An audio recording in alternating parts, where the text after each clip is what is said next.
Olá, sejam todos bem-vindos à nossa Escola Bíblica Dominical Online. É um prazer tê-los aqui novamente.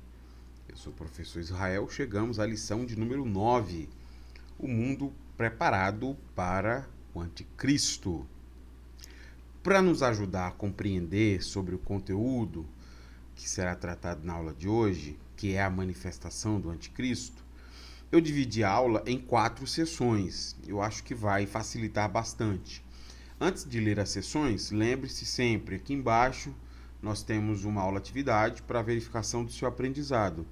Além disso, se você precisar, assista essa aula novamente, aperte pausa no vídeo.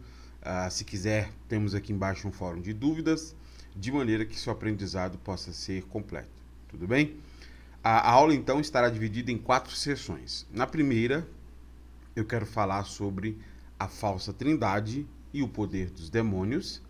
Na segunda, eu quero falar sobre o poder de convencimento do falso profeta. Na terceira sessão, a recusa das pessoas em acreditar na verdade que as salvaria. E na quarta sessão, eu quero encerrar fazendo 2 aplicações.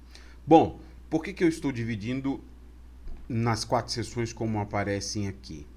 Porque na aula de número 4, e se você não assistiu, você pode assisti-la, ela está aqui no canal, eu explico esses textos de Tessalonicenses, tanto da aula 4 como este da aula de hoje. E eu trabalho os 2 textos na aula 4, fazendo uma explicação e uma exposição dos textos e mostrando, então, este sinal do fim, que é a manifestação do anticristo. Paulo usa esse argumento para dizer por que Cristo ainda não voltou. Hoje, eu quero falar sobre essa manifestação, este ambiente, né, o mundo preparado para o anticristo, a partir do texto, então, de Apocalipse, para a gente perceber que conexões existem entre Tessalonicenses e Apocalipse na compreensão dessa manifestação do anticristo ou do ambiente propício para a sua manifestação. Então, esses 3 aspectos que eu acabei de mencionar aqui, a falsa trindade, o poder dos demônios, o poder de convencimento do falso profeta e a recusa das pessoas em acreditar na verdade que a salvaria, esses 3 pontos aí, eles estão presentes lá na explicação de Tessalonicenses. Hoje eu quero examinar com vocês Apocalipse e mostrar que esses 3 pontos também estão presentes aqui em Apocalipse, para que a gente consiga então ter um exame, uma reflexão maior sobre o assunto a partir de 2 textos bíblicos. Perceba, o texto de Tessalonicenses não é uma literatura apocalíptica, ele é uma carta. Então Paulo faz uma narrativa da sua apresentação da manifestação do anticristo. No texto de Apocalipse, nós temos uma literatura apocalíptica com todas as suas características.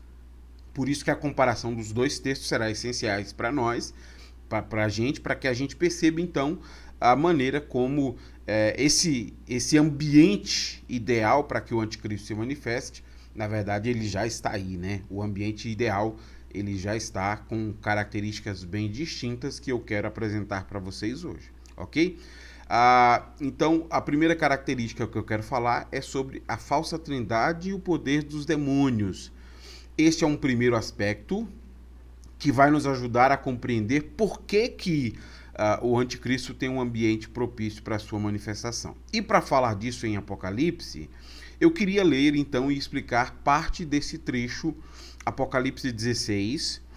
Este é um texto essencial porque ele mostra para a gente um elemento de Apocalipse que a gente vai retornar nele numa aula futura, mas a gente já está introduzindo aqui então esse diálogo entre Tessalonicenses e Apocalipse. Versículo 13 e 14 do capítulo 16 diz assim: Então vi saltarem da boca do dragão, da boca da besta e da boca do falso profeta 3 espíritos impuros, semelhantes a sapos. São espíritos demoníacos que realizam sinais e vão aos governantes da terra a fim de reuni-los para a batalha contra o Senhor, no grande dia de Deus, o Todo-Poderoso. Esse texto está apresentando para a gente aquilo que costumamos chamar de falsa trindade. A falsa trindade é esses três personagens que vão se levantar no escatom, nos dias finais. O primeiro personagem que nós temos aqui é o dragão, que é conhecido como a besta, né? Desculpa, o dragão, que é daqui a pouco eu vou dizer para vocês que é Satanás, o diabo. O segundo personagem que nós temos aqui é a besta, que é o anticristo. E o terceiro personagem é o falso profeta. Esses três personagens, eles possuem um status religioso e um propósito muito específico naquilo que eles vão fazer. Eu tentei esquematizar para vocês para tentar mostrar como esses três personagens são aí aquilo que eu chamei aqui para vocês de uma falsa trindade, né? E eles aparecem nos dias finais, no escatom, exatamente para tentar se passar por Deus, ou se passar por Cristo, ou se passar pelo Espírito Santo. É essa representação que eu quero mostrar a você. Se de um lado nós temos o Deus Pai, que dá autoridade a Cristo, do outro lado nós temos o dragão, que dá autoridade ao anticristo. Se de um lado nós temos o Espírito Santo, que glorifica a Cristo, do outro lado nós teremos o falso profeta, que glorifica o anticristo. E veja, é isso que estou chamando de falsa trindade aqui. A maneira como o Apocalipse trata esses três personagens é mostrando uma paródia. Eles tentam fazer o tempo inteiro uma paródia da obra de Deus, da obra de Cristo, da obra do Espírito Santo, e eles vão copiando esses elementos da verdadeira trindade para tentar enganar as pessoas e o mundo no escatom. Então, isso é importante para a gente entender, porque esses três personagens eles estarão lá. Mas outra coisa que a gente precisa entender também são os nomes que esses personagens recebem no livro. Então eu coloquei aí abaixo do dragão, se você puder acompanhar, é a primeira pessoa dessa falsa trindade, ele também é chamado de diabo. O anticristo é a segunda pessoa dessa falsa trindade, ele também é conhecido como besta que surgiu do mar. E por último nós temos aí a terceira pessoa dessa falsa trindade, que é o falso profeta, também conhecido como besta que surgiu da terra.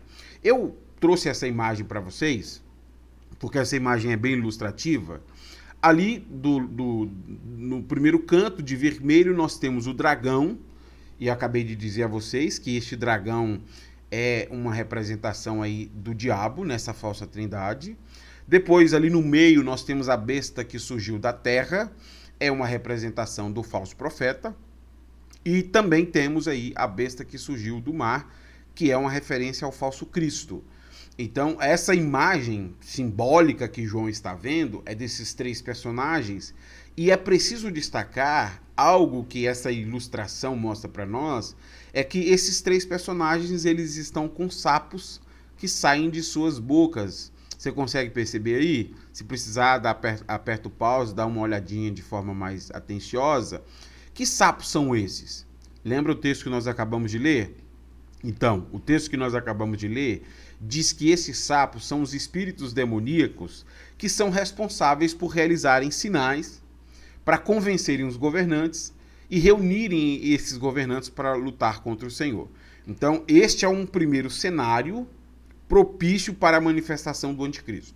O anticristo vai surgir num ambiente onde ele recebe o poder de Satanás, onde ele surge de uma forma poderosa, ele tem então uma ação de espíritos demoníacos sobre ele, além disso, ele tem o testemunho do falso profeta. Então este é o ambiente em que ele surge, e essa primeira noção ela precisa estar clara para nós, porque são três personagens distintos que vão aparecer na literatura apocalíptica, e quando nós lemos Tessalonicenses, ele trata, mas não com tanto detalhes. Ele fala sobre o poder de Satanás, ele fala sobre o seu poder de convencimento, sobre a maneira como ele tenta se fazer, Paulo chama lá de o homem da perversidade, né? Aqui nós sabemos que é o anticristo, o homem da perversidade, a maneira como ele governa. E perceba que se nós fôssemos tentar associar, eu acho que esse é um outro problema que a gente tem. Quando nós vemos essas três pessoas distintas aqui no escatom, no final, nós costumamos pensar que o anticristo é uma pessoa religiosa, né? Então, geralmente tem essas explicações. O anticristo vai ser uma pessoa religiosa de tal religião ou de tal... Perceba que na imagem que João nos apresenta, o anticristo ele tende a ser muito mais uma figura política, pela maneira como ele se impõe como um governante, para reinar, para governar. A figura religiosa do escatom é o falso profeta. Ele é uma figura religiosa. E ele vem com sinais, poder e maravilha, tentando dar glória ao anticristo como sendo o verdadeiro Deus. Tudo bem? Esse é o primeiro cenário. Então a gente já sabe essas características gerais. O segundo cenário, propício para a manifestação do anticristo, está relacionado ao falso profeta, que é esse personagem central aí que vai tentar mostrar o anticristo como o verdadeiro Cristo. O poder de convencimento dele é exatamente pelos sapos que saem de sua boca. Para falar sobre esse segundo personagem, porque é ele que tenta glorificar o anticristo como Deus, é ele que faz com que o anticristo seja aceito, então, como um ser legítimo, como uma divindade legítima, eu quero utilizar o texto de Apocalipse 13, que é o texto onde ele é apresentado para nós. Eu quero pegar apenas alguns pontos e daqui a pouco fazer um adendo sobre isso. Tudo bem? Lê comigo aí, por favor, o versículo de número 11. O versículo 11 diz assim: Então vi outra besta, eu estou no capítulo 13 de Apocalipse. O capítulo 13, versículo 1, aparece a primeira besta, que é o anticristo, a que surge do mar. Aqui nós temos a segunda besta, aquela que surge da terra, e eu já expliquei a vocês que é o falso profeta. Então vi outra besta que saiu da terra, tinha 2 chifres, como de cordeiro, mas falava com voz de dragão. Então perceba que o texto está falando para a gente sobre o surgimento de uma segunda besta. A primeira besta é a do versículo 1, que é o anticristo. Ele surge do mar. Aqui nós temos a segunda besta, e aquela primeira besta, ela tem uma função muito mais militar. Se você desejar dar uma lida depois desses versículos, você vai perceber que ele tentou subjugar os santos, ele tentou dominar o mundo. Aquilo que eu disse anteriormente a vocês, ele se parece muito mais um político, alguém dado ao governo, do que uma pessoa religiosa. Essa segunda besta, no entanto, essa que acabou de surgir aqui no versículo 11, ela tem um papel muito mais religioso. Por isso que a sua tarefa é realizar milagres enganosos para levar as pessoas, para levar o mundo a adorar e seguir o dragão e a besta. Uma coisa que será muito comum nesse texto aqui é as paródias. Porque eu acabei de explicar a vocês, nós temos a paródia da falsa trindade com a verdadeira trindade. Isso vai se repetir assim, de forma muito comum. Então, por exemplo, se Cristo é visto como um cordeiro que possui chifres, e no caso do texto aqui de Apocalipse diz que ele tem 7 chifres, de igual maneira, a besta que acaba de surgir, ela também tem chifres, só que ela só tem 2. Se Cristo foi ferido de forma mortal pelos nossos pecados, o anticristo aqui também é ferido de forma mortal. Quando você lê os versículos 1 ao 10, você vai ver isso. E aqui ele vai repetir isso, o falso profeta vai repetir isso, né? A maneira como o anticristo é ferido de forma mortal. Se Cristo fala com a voz do Pai, aqui nós percebemos que a besta também fala com a voz do dragão. Com o dragão no caso da falsa trindade, né? Então, essas cópias elas estarão muito presentes e talvez nos faz lembrar aquilo que Jesus nos disse em Mateus 7,15 sobre falsos profetas disfarçados de ovelha, mas que são lobos e que tentam copiar aquilo que é verdadeiro, mas na verdade não há verdade nenhuma neles. Bom, então essa é a primeira descrição que a gente percebe. A segunda descrição, que vai aparecer no versículo 12, fala sobre a obra desse falso profeta. Qual que é a obra dele? Exercia toda a autoridade da primeira besta e exigia que a terra e seus habitantes adorassem a primeira besta, cujo ferimento mortal havia sido curado. Você conseguiu perceber as conexões com a paródia que eu acabei de dizer a vocês da Trindade? Por isso que compreender aquilo foi importante. Nós temos a falsa trindade aqui, e o falso profeta tenta levar a glória que o anticristo merece e fazer com que as pessoas o adorem como sendo o verdadeiro Cristo. E mais, então ele exerce uma autoridade que a primeira besta exerce, então nós estamos falando dos sapos que ele utiliza, e este papel dele é muito estratégico, porque a sua função é tentar dizer que o anticristo é o verdadeiro Cristo. O versículo 13, que eu quero ler para vocês aqui junto com os outros, vai mostrar para a gente um aspecto muito específico da maneira como ele tenta fazer isso. A maneira como ele tenta convencer as pessoas a adorarem a primeira besta, a adorarem o anticristo como o verdadeiro Deus. A justificativa que ele vai apresentar está associada a esse ferimento mortal. A gente acabou de ler aí, está escrito, né? A paródia dele ter sido ferido mortalmente e não ter morrido, que é uma paródia com Cristo, que foi ferido mortalmente, morreu e ressuscitou. E aqui nós percebemos que ele tenta copiar exatamente os elementos da verdadeira Trindade e que o anticristo sofreu uma ferida mortal, mas não morreu. Ele é curado dessa ferida mortal e agora o falso profeta chama as pessoas a adorá-lo. E aí do versículo 13 até o versículo 15, a Bíblia vai mostrar como o falso profeta tenta legitimar essas questões. Eu quero colocar aqui então os outros 2 versículos para ler com você junto com o 13 e mostrar como o falso profeta tenta utilizar o poder de convencimento, indicando o anticristo como verdadeiro Deus. Versículo 13. Realizava sinais espantosos, chegando a fazer fogo descer do céu sobre a terra, à vista de todos. Enganou os habitantes da terra com sinais que lhe foi permitido realizar em nome da primeira besta. Ordenou que fizessem uma grande estátua da primeira besta, que havia sido mortalmente ferida e sobrevivido. Então, lhe foi permitido dar vida a essa estátua para que ela falasse. E a estátua da besta ordenou que fossem mortos todos que se recusassem a adorá-la. Pela descrição que nós temos nesse texto, dá para perceber que a tarefa do falso profeta é indicar o anticristo como sendo o verdadeiro Cristo. E ele faz isso exatamente pelos falsos sinais, as falsas maravilhas, este poder diabólico que estão descritos em toda a Bíblia. Geralmente, esses sinais eles são usados com argumentos para legitimar o movimento religioso.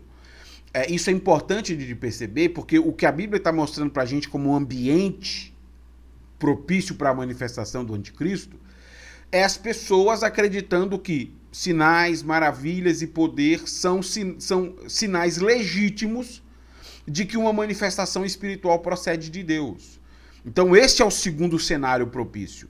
O anticristo tem um ambiente propício porque o falso profeta testifica sobre a obra do anticristo como sendo uma obra divina, indica a sua ferida mortal e faz tudo isso com sinais e maravilhas poderosos que convencem as pessoas.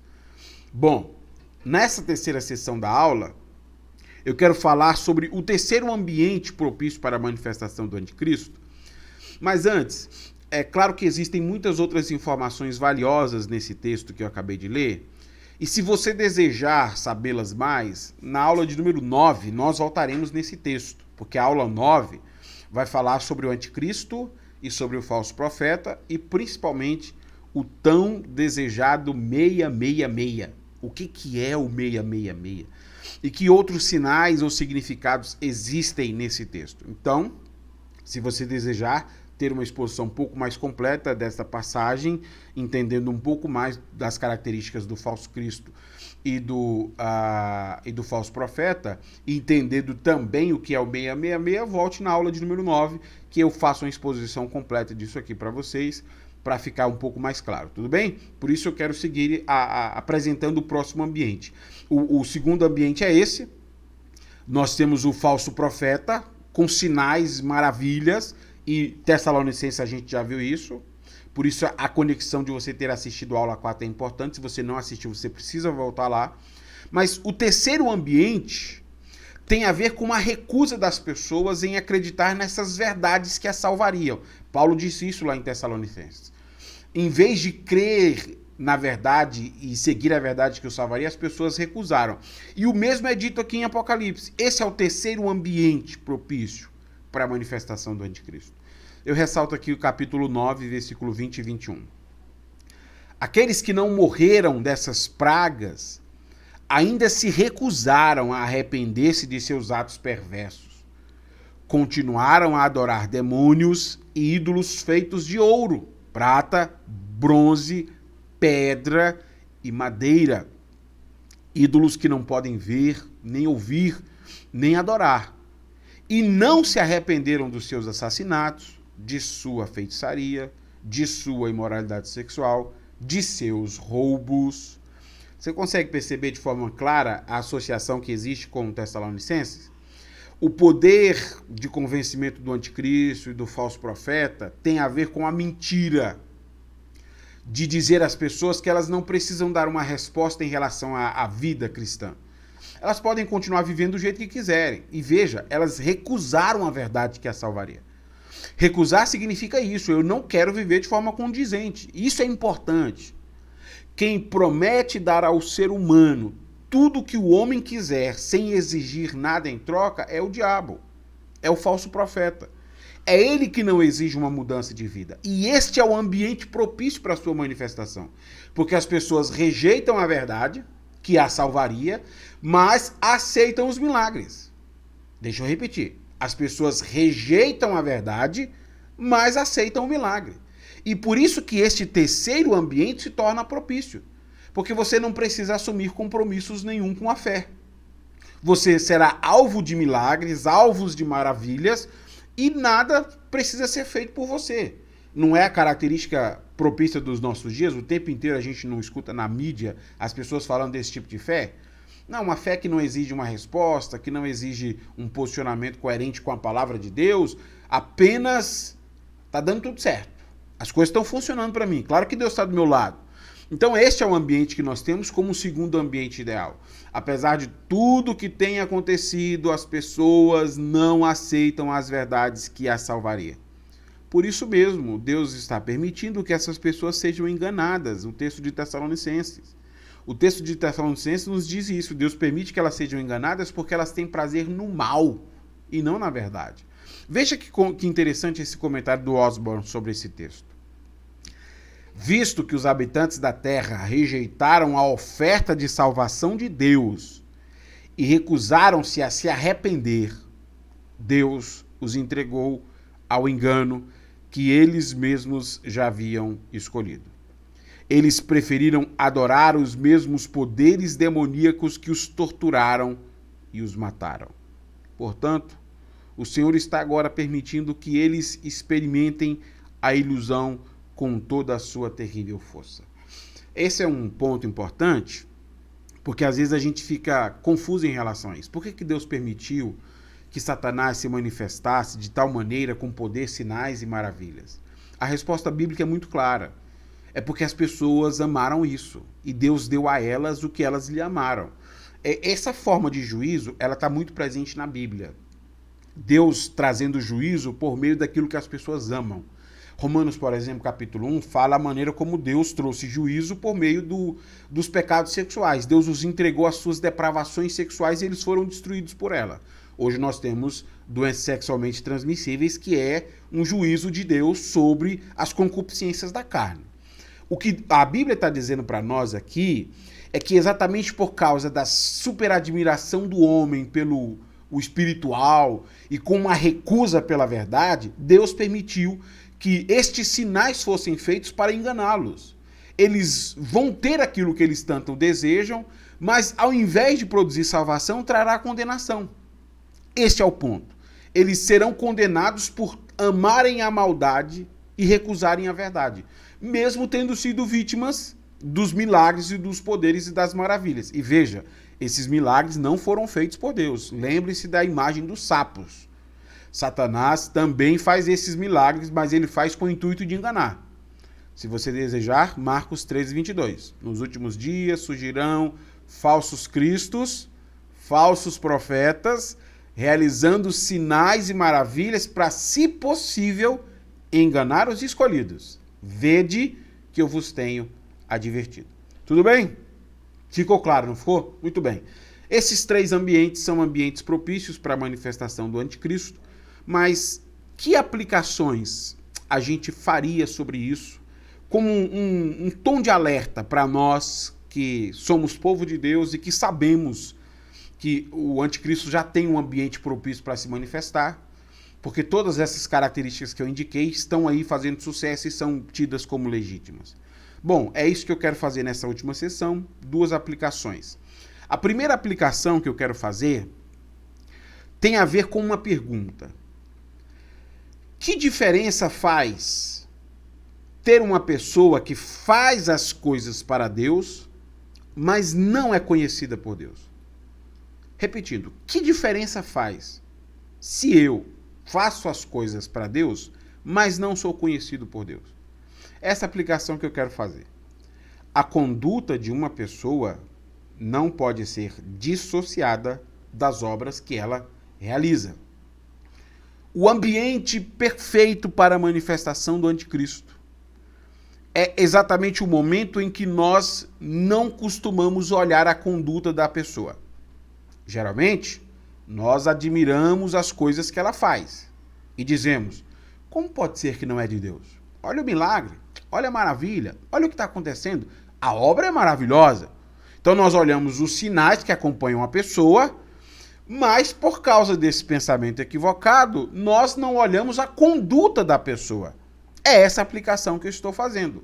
A conduta de uma pessoa não pode ser dissociada das obras que ela realiza. Ou seja, é a maneira como a pessoa vive que diz se as manifestações espirituais que atuam nela são de Deus ou são do diabo. Professor, isso é muito exagerado, não é? Vamos ver as palavras de Jesus? Veja como Jesus disse sobre isso, Mateus 7, 21.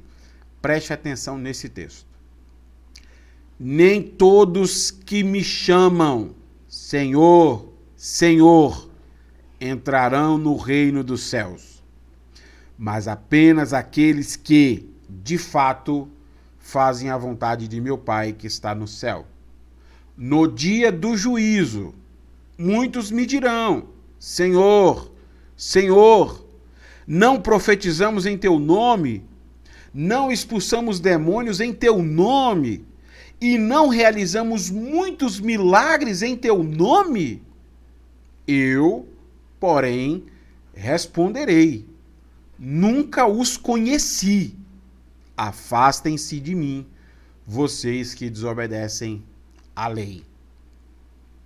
Esse é um texto que, quando a gente lê, a gente diz: uau!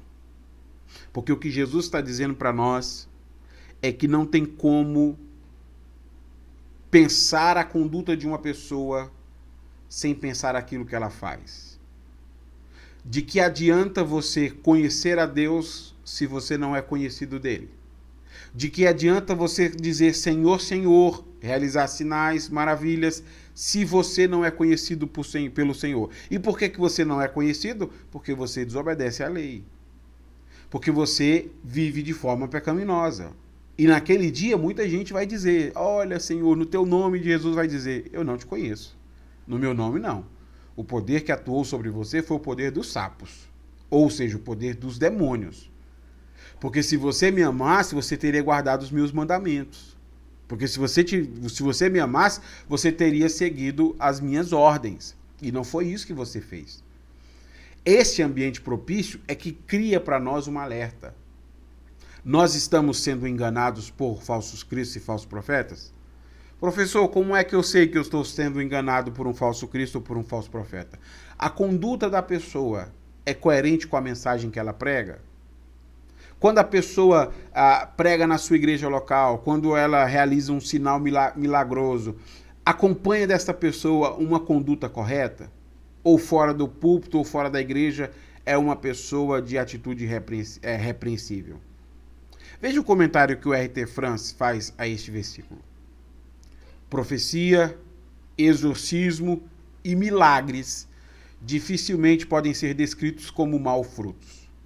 Mas mesmo essas atividades espirituais podem aparentemente ser realizadas por aqueles que ainda não têm um relacionamento com Jesus, que é a base essencial para pertencer ao reino dos céus. Existem pessoas boas que afirmam seguir Jesus como Senhor e que fazem boas obras e pensam que as estão fazendo em nome de Jesus, mas que, no entanto, estão no caminho largo. Você conhece o Senhor? Os demônios também conhecem e tremem. O que falta a eles são obras. É isso que Tiago diz e é isso que Jesus está nos dizendo. Senhor, Senhor não significa nada, nem mesmo para quem faz sinais milagrosos, se a sua conduta não é coerente com o evangelho que você diz anunciar. Essa é uma primeira aplicação. Para que nós não possamos ser enganados, e veja o texto de Marcos 13 que eu acabei de indicar a você, os falsos cristos e falsos profetas fazem essas coisas para, se possível, enganar os escolhidos. Por isso que para nós esse é um alerta. Nós não podemos ser convencidos por pessoas de conduta estranha, mesmo que elas digam Senhor, Senhor. Segunda aplicação que eu faço. Um dos ambientes propícios à manifestação do anticristo é a falta de teste. Que teste é esse, professor? Essas palavras de Jesus guiaram João e todos os apóstolos, e devem nos guiar, a pensar que este é um teste adequado para verificar se um espírito é de Deus ou não. As palavras que Jesus acabou de dizer em Mateus são palavras que são usadas como um teste para verificar os espíritos. Veja como João escreve sobre isso, 1 João capítulo 4. Leia comigo. Amados, não acreditem em todo espírito, mas ponham-no à prova para ter certeza de que o espírito vem de Deus, pois há muitos falsos profetas no mundo. Assim sabemos que ele tem o Espírito de Deus. Todo espírito que reconhece Jesus Cristo veio em corpo humano e é de Deus.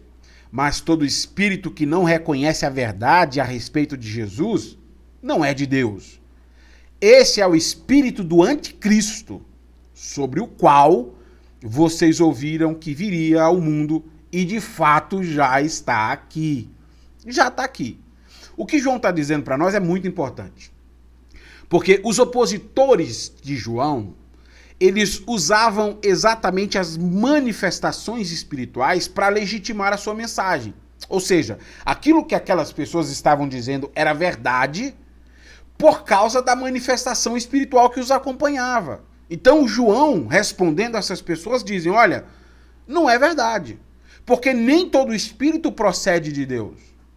Também existe o espírito do anticristo. Por isso não tem como validar a obra de alguém exatamente pela manifestação espiritual, mas sim pelo ensino dessas pessoas. As manifestações espirituais de uma pessoa, o falar em línguas, realizar sinais, fazer maravilhas, não expressam de forma autêntica um dom espiritual, ou que o que a pessoa está dizendo é verdade. Então não é porque alguém está falando em línguas ou porque alguém está curando que o que essa pessoa está ensinando é verdade. Então com isso João está ensinando para a gente e para aqueles seus leitores que eles deveriam ter muito cuidado com as manifestações espirituais. Porque com os dias finais nós temos o espírito do anticristo agindo por meio de muitos falsos profetas. Por isso João diz que nós devemos testar os espíritos para perceber se eles são de Deus. Mas o que significa testar os espíritos? Howard Marshall comenta isso e é a referência que eu citei a vocês de Mateus. Veja comigo como ele explica isso. As implicações completas de Jesus é o Senhor são incompatíveis com muitas heresias antigas e modernas.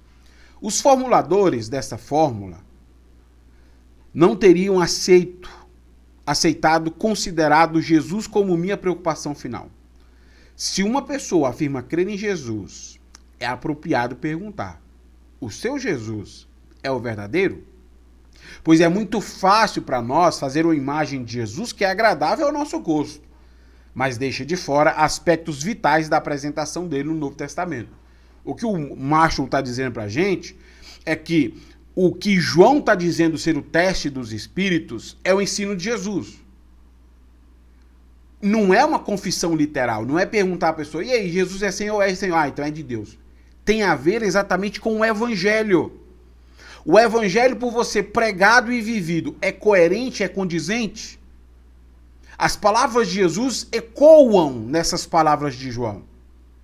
Se o Espírito diz ser de procedência divina, a pessoa que está sendo usada por esse Espírito precisa testificar sobre a procedência divina. A maneira como essa pessoa vive é condizente com a nova vida cristã. Mas se essa pessoa diz Senhor, Senhor e pratica o mal, tal obra não é de Deus. Esta é a prova do Espírito. E nós devemos provar os espíritos. Nós devemos provar as manifestações espirituais. Porque não basta dizer que crê em Deus. Aquilo que você diz crer tem que ser expresso no seu modo de vida. Se alguém confessa com a boca, mas anula com a sua conduta, esse espírito não procede de Deus. Se a pessoa ora, faz milagres, maravilhas, fala em línguas, mas fora da igreja, fora do templo, na sua conduta de vida, é uma pessoa que vive de forma repreensível, dada aos prazeres do mundo, o espírito que age sobre essa pessoa não é um espírito de Deus. Toda a igreja local tem que estar alerta em relação a isso, porque há já muitos falsos cristos no mundo. E talvez esse é um alerta para nós. Porque quando o anticristo se manifestar, o ambiente estará propício. Pessoas que não se preocupam com a conduta dos outros e que usam os sinais espirituais para legitimar as manifestações espirituais. Quando o falso profeta surgir, ele usa esses dois elementos. Os sinais, e as pessoas não estão preocupadas com a conduta, e ele é essa pessoa perversa. Por isso que a Igreja de Cristo tem que estar alerta. Mesmo que o mundo tenha criado esse ambiente propício, nós não podemos legitimar isso como sendo uma coisa que procede de Deus. Nem todo espírito é de procedência divina. Esse é um alerta pastoral a vocês. Eu espero que essa aula tenha ajudado para que nós todos estejamos atentos em relação a essas manifestações espirituais, para que nós não sejamos enganados pelos falsos cristos, pelos falsos profetas, que nós tenhamos prazer na maldade e que nós sejamos desconhecidos de Jesus, como ele alertou seus discípulos. Próxima aula eu aguardo você para a gente avançar no nosso estudo de Apocalipse. Até a próxima.